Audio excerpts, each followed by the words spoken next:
Good morning and welcome to Vlogtober Day 6, Monday the 6th of December. Start of another week. I think I'm going to be battling the weather today because I don't know if you can hear, but it's raining outside. We've got one of those Velux windows up here in the attic, just a few feet away from me, and I think it's just going to be persistently raining. I've also had to turn the light on today because it's so dark and miserable. Good job that we put the Christmas tree up last night, because at least downstairs it is bright and cheery from the Christmas lights, so that's one positive, isn't it? I'll try and get some footage to add to the end of the video later on today. Right, let's get on with the job in hand. We've got to discover what else is lurking in my basket that I've got down here. It's not going to be long before we're moving on to another area because this basket's almost empty. So I'm going to go for the one on the top, which is this one. And the bag it's in is a gorgeous zipped bag from Paper Chase. Right, so what do we see straight away? With this bag, I see that I've got my hook size reminder on there, and that's a number 3. So whatever project in here, I was using a number 3 size hook. So I think I've shown you before, my hook size reminders have been on the actual project themselves. But if you've got a project bag with a zip, it's also handy just to pop it on there. That's another reminder, a good spot. Aha! Look at that in there. Lots of colour. I've even got the pattern in this bag. So the pattern here is, it was a free pattern for the Emma square.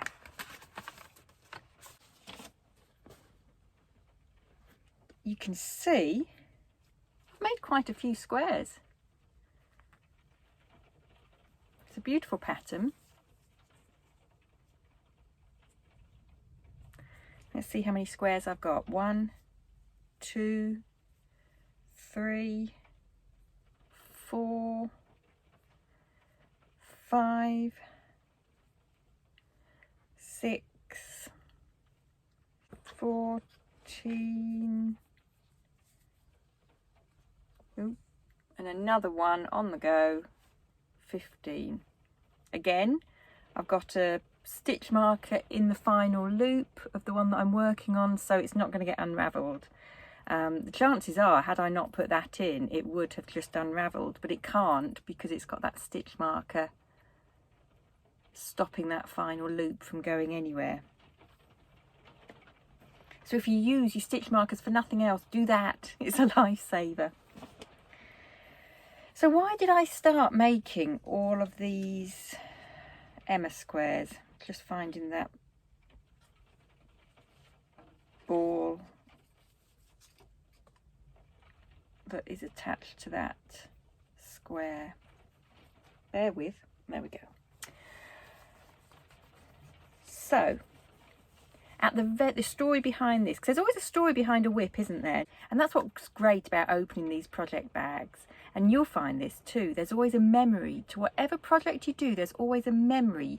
And you might not think that it's important at the time, but actually it just jolts something there in the depths, you know, of the grey matter, which is really rather nice.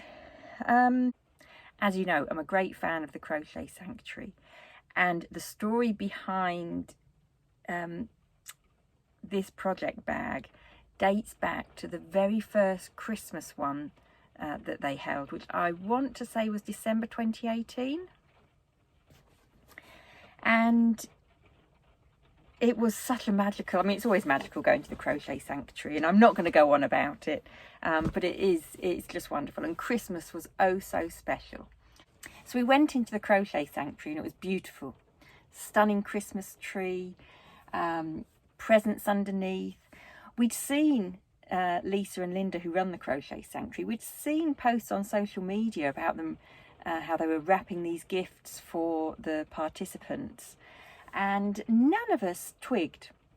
I've never heard anybody say that they twigged what was inside the package. Anyway, there were these big rectangular boxes under the tree all wrapped up, and they handed them all out, and they said to us that we all had to open them at the same time because they wanted to film our reaction.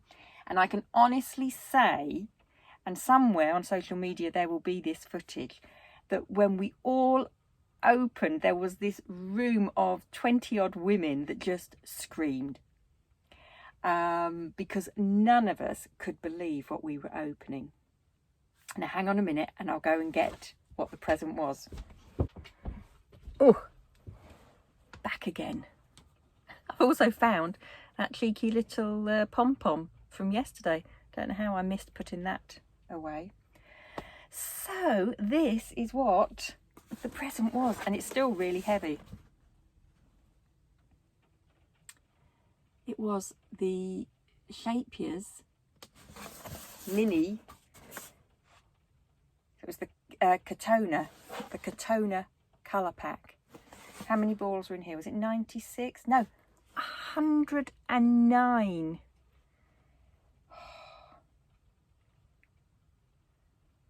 Absolutely amazed.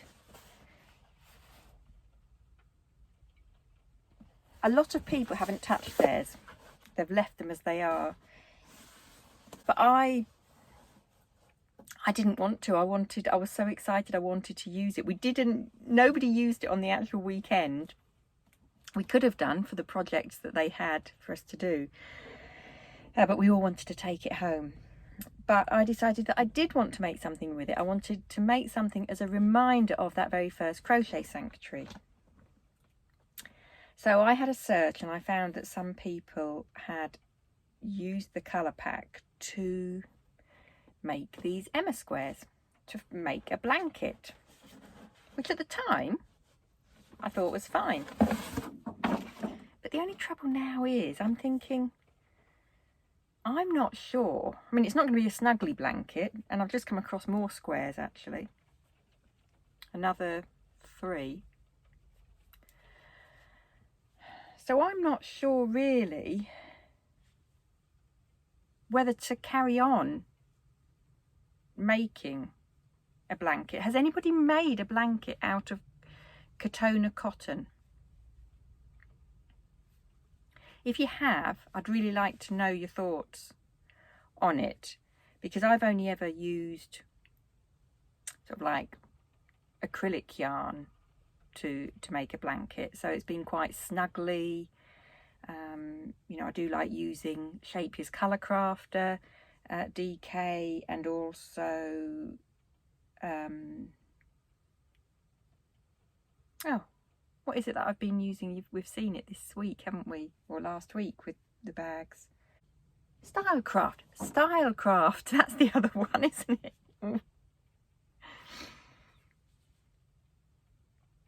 So what should I do? Let me show you how many balls I've got left.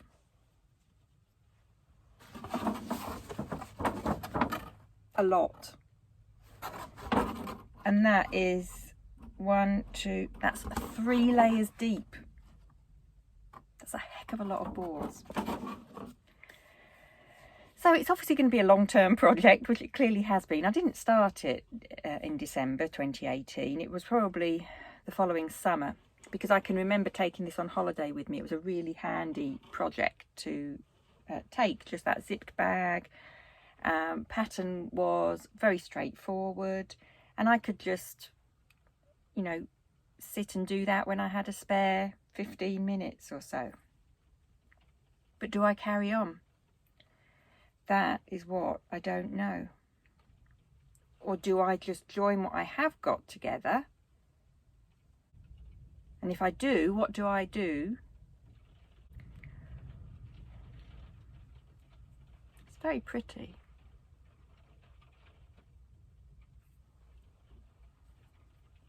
So yes, this one I can't make a decision right now, because I've never made a blanket in Katona cotton before.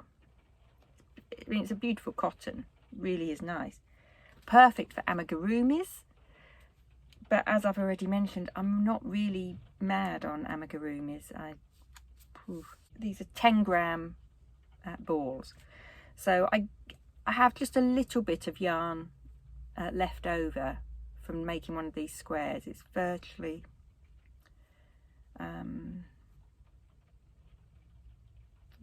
uses the whole 10 grams. So help is definitely needed today on whether or not this is a keeper or a weeper.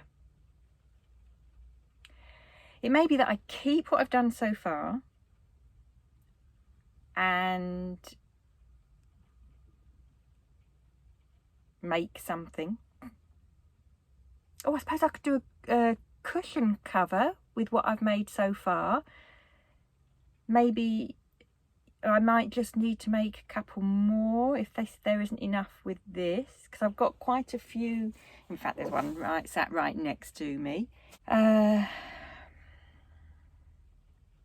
hadn't thought of that. That's just come to me that I could do a pillow. All right, so this is a big decision for you guys, okay? Keeper or weeper. Do I keep making the blanket with my 109 balls? And if I said I've got, what did I say? I've got 18, 17, 18. So that's a heck of a lot of balls still left. You know, we're looking at about 90 balls that I've still got in this box. 90 squares to make, which I'm happy to do. I have no problem with just having this as one of those projects to just pick up and finish at some point in the next 20 years. So do I keep it and continue to make the blanket, or do I keep what I've done so far and turn it into something else? If I do that, what do you think I should turn it into? Oh, there are so many questions here today, because also, if I keep these and make them into something else, what the heck do I do with 90 balls of Katona? I'm a bit stuck. I need you to spam me with all your ideas. And I'm sure that there's going to be lots of you shouting at the screen telling me what I should be doing or what I could do with these. If you had a box of 109 Katona minis, what would you do with them? That's the question. Really, that is the question. What would you do?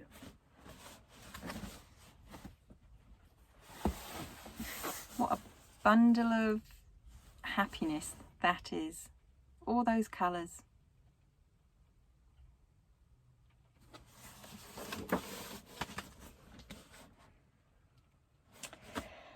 Right. Well, I can't do anything really, can I, with that bag? I can't empty it out because we're still not got a decision on it.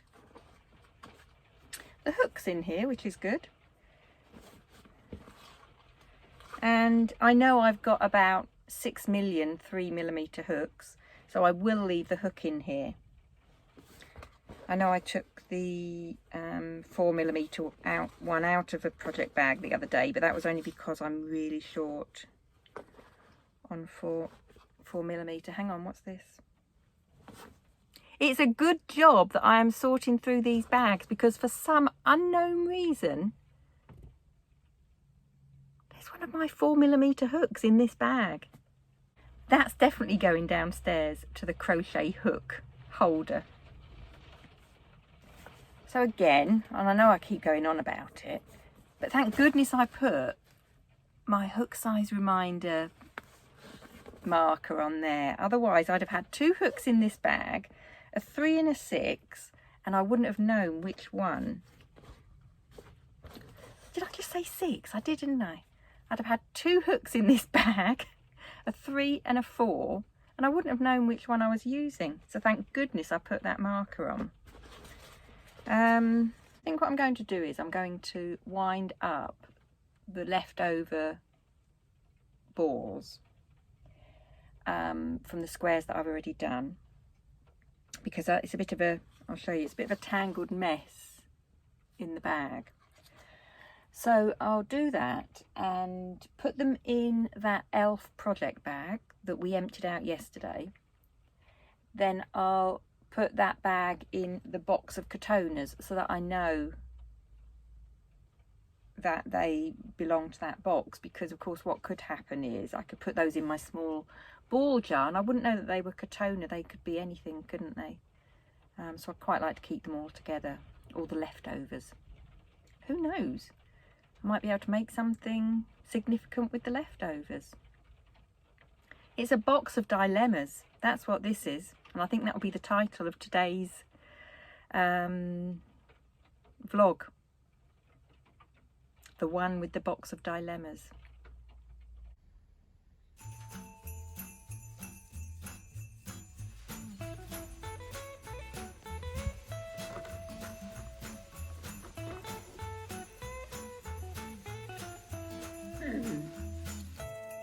Time for my Reese's.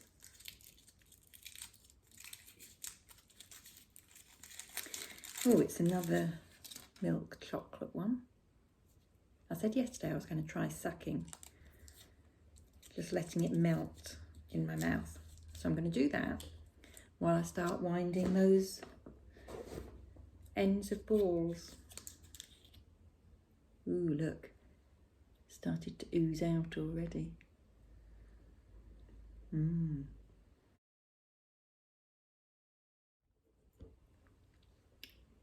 Well, I have to say that was a tad disappointing. I just sucked that Reese's miniature while I was winding that yellow ball.